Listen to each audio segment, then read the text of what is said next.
மத்தேயு அதிகாரம் 9. அப்பொழுது அவர் படவில் ஏறி இக்கரைப்பட்டு தம்முடைய பட்டணத்திற்கு வந்தார். அங்கே படுக்கையிலே கிடந்த ஒரு திமிர்வாதக்காரனை அவரிடத்தில் கொண்டு வந்தார்கள். இயேசு அவர்களுடைய விசுவாசத்தை கண்டு திமிர்வாதக்காரனை நோக்கி, மகனே, திடன்கொள், உன் பாவங்கள் உனக்கு மன்னிக்கப்பட்டது என்றார். அப்பொழுது வேத பாரகரில் சிலர், இவன் தேவதூஷணம் சொல்லுகிறான் என்று தங்கள் உள்ளத்தில் சொல்லிக் கொண்டார்கள். இயேசு அவர்கள் நினைவுகளை அறிந்து, நீங்கள் உங்கள் இருதயங்களில் பொல்லாதவைகளை சிந்திக்கிறதென்ன? உன் பாவங்கள் மன்னிக்கப்பட்டது என்று சொல்வதோ, எழுந்து நடவென்று சொல்வதோ எது எளிது? பூமியிலே பாவங்களை மன்னிக்க மனுஷகுமாரனுக்கு அதிகாரம் உண்டென்பதை நீங்கள் அறிய வேண்டும் என்று சொல்லி திமிர்வாதக்காரனை நோக்கி, நீ எழுந்து உன் படுக்கையை எடுத்துக்கொண்டு உன் வீட்டுக்கு போ என்றார். உடனே அவன் எழுந்து தன் வீட்டுக்கு போனான். ஜனங்கள் அதை கண்டு ஆச்சரியப்பட்டு, மனுஷருக்கு இப்படிப்பட்ட அதிகாரத்தை கொடுத்தவராகிய தேவனை மகிமைப்படுத்தினார்கள். இயேசு அவ்விடம் விட்டு புறப்பட்டு போகையில் ஆயத்துறையில் உட்கார்ந்திருந்த மத்தேயு என்னும் ஒரு மனுஷனை கண்டு, எனக்கு பின் சென்று வா என்றார். அவன் எழுந்து அவருக்கு பின் சென்றான். பின்பு அவர் வீட்டிலே போஜன பந்தி இருக்கையில் அநேக ஆயக்காரரும் பாவிகளும் வந்து இயேசுவோடும் அவர் சீஷரோடும் கூட பந்தி இருந்தார்கள். பரிசேயர் அதை கண்டு அவருடைய சீஷர்களை நோக்கி, உங்கள் போதகர் ஆயக்காரரோடும் பாவிகளோடும் போஜனம் பண்ணுகிறதென்னவென்று கேட்டார்கள்.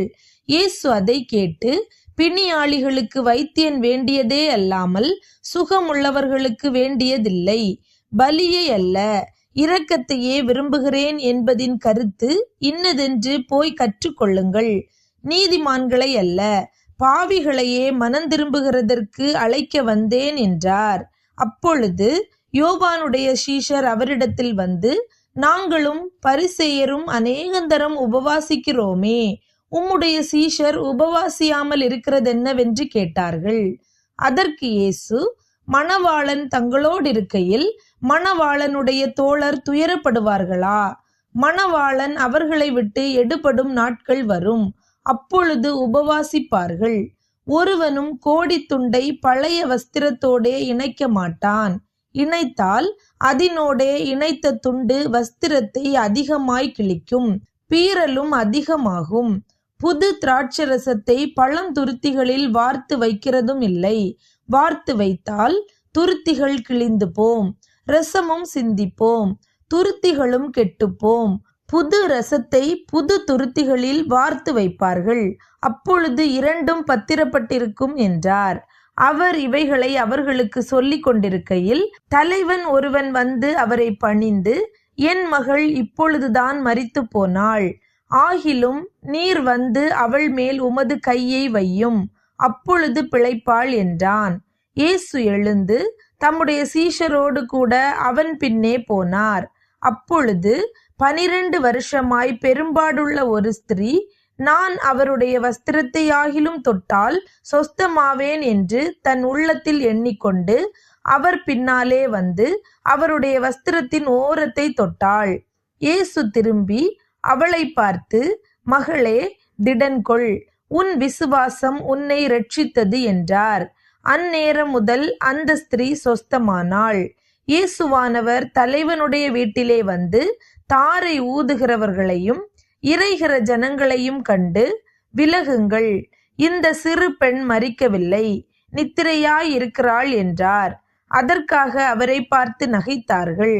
ஜனங்கள் வெளியே துரத்தப்பட்ட பின்பு அவர் உள்ளே பிரவேசித்து அந்த சிறு பெண்ணின் கையை பிடித்தார்.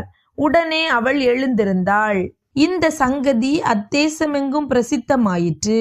இயேசு அவ்விடம் விட்டு போகையில் 2 குருடர் அவர் பின்னே சென்று, தாவீதின் குமாரனே, எங்களுக்கு இரங்கும் என்று கூப்பிட்டார்கள்.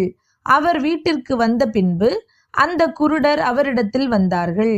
இயேசு அவர்களை நோக்கி, இதை செய்ய எனக்கு வல்லமை உண்டென்று விசுவாசிக்கிறீர்களா என்று கேட்டார். அதற்கு அவர்கள், ஆம், விசுவாசிக்கிறோம் ஆண்டவரே என்றார்கள். அப்பொழுது அவர்களுடைய கண்களை அவர் தொட்டு, உங்கள் விசுவாசத்தின்படி உங்களுக்கு ஆக கடவது என்றார். உடனே அவர்களுடைய கண்கள் திறக்கப்பட்டது. இதை ஒருவரும் அறியாதபடிக்கு எச்சரிக்கையாயிருங்கள் என்று இயேசு அவர்களுக்கு கண்டிப்பாய் கட்டளையிட்டார். அவர்களோ புறப்பட்டு அத்தேசமெங்கும் அவருடைய கீர்த்தியை பிரசித்தம் பண்ணினார்கள். அவர்கள் புறப்பட்டு போகையில் பிசாசு பிடித்த ஊமையான ஒரு மனுஷனை அவரிடத்தில் கொண்டு வந்தார்கள். பிசாசு துரத்தப்பட்ட பின்பு ஊமையன் பேசினான். ஜனங்கள் ஆச்சரியப்பட்டு, இஸ்ரவேலில் இப்படி ஒரு காலும் காணப்படவில்லை என்றார்கள். பரிசேயரோ, இவன் பிசாசுகளின் தலைவனாலே பிசாசுகளை துரத்துகிறான் என்றார்கள். பின்பு இயேசு சகல பட்டணங்களையும் கிராமங்களையும் சுற்றி நடந்து ஜெப ஆலயங்களில் உபதேசித்து ராஜ்யத்தின் சுவிசேஷத்தை பிரசங்கித்து ஜனங்களுக்கு உண்டாயிருந்த சகல வியாதிகளையும் சகல நோய்களையும் நீக்கி அவர்களை சொஸ்தமாக்கினார். அவர் திரளான ஜனங்களை கண்டபொழுது அவர்கள் மேய்ப்பனில்லாத ஆடுகளைப் போல தொய்ந்து போனவர்களும் சிதறப்பட்டவர்களுமாயிருந்தபடியால் அவர்கள் மேல் மனதுருகி தம்முடைய சீஷர்களை நோக்கி, அறுப்பு மிகுதி, வேலையாட்களோ கொஞ்சம். ஆதலால் அறுப்புக்கு எஜமான் தமது அறுப்புக்கு வேலையாட்களை அனுப்பும்படி அவரை வேண்டிக் கொள்ளுங்கள் என்றார்.